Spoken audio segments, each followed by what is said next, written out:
जय श्रीराम मंडळी, आज आपण झटपट 3 साहित्यामध्ये तयार होणारा केशर मोदक रेसिपी पाहणार आहोत।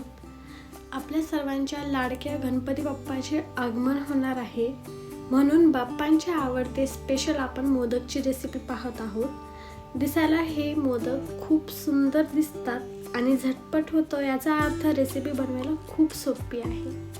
सो इथे मी मोदक बनवण्यासाठी पाव वाटी दूध घेतलेलं आहे। आता यात आपल्याला 1 वाटी मिल्क पावडर टाकायची आहे। सुरुवातीला मी अर्धी वाटी मिल्क पावडर टाकून घेते आणि मिक्स करून घेते। आता हे मी मिक्स करून घेतलेलं आहे।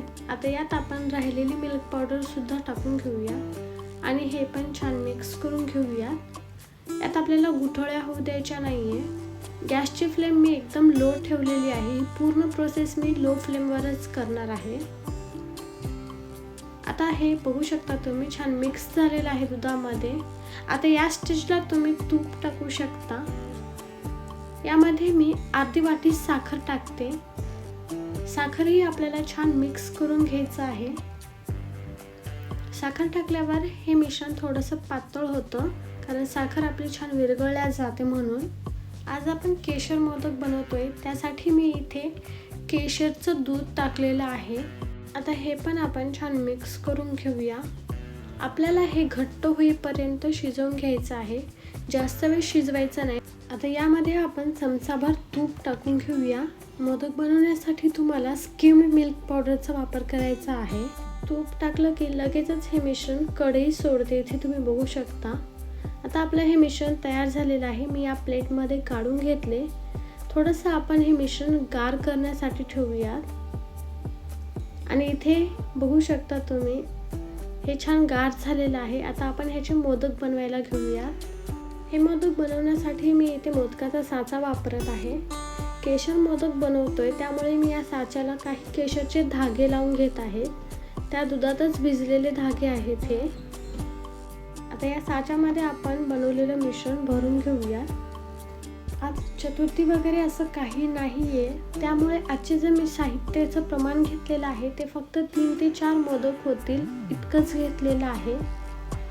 तुम्ही हे मोदक नैवेद्यासाठी बनवत असाल तर 3 कप मिल्क पावडरमध्ये 11 ते 12 मोदक सहज होतात। सो आता आपण यामध्ये हे मिश्रण भरून घेतलेलं आहे। आता आपण हे काढून बघूया। वाव, काय मस्त दिसतोय आपला हा केशर मोदक। आपण साच्याला भिजलेले केशरचे धागे लावल्यामुळे हा मोदक खूप सुंदर दिसत आहे। वाव, कलर ही खूप सुरेख आलेला आहे आपल्या या मोदकला आणि खूप झटपट तयार झालेला आहे आपला हा केशर मोदक। अशा पद्धतीने आपण राहिलेले मोदक बनवून घेऊया आणि इथे आपले हे केशर मोदक तयार आहेत। जिभेवर टाकताच विरघळतील असे हे मोदक तयार होतात। आय होप तुम्हाला आजची ही झटपट होणारी मोदकची रेसिपी आवडली असेल। आवडले तर व्हिडिओला लाईक, शेअर, सबस्क्राईब करायला विसरू नका आणि या चतुर्थीला गणपती बाप्पा आल्यावर ही मोदकची रेसिपी नक्की ट्राय करून बघा। धन्यवाद। पुन्हा भेटूया अशाच नवीन रेसिपीसोबत। तोवर मस्त खा, मस्त रहा।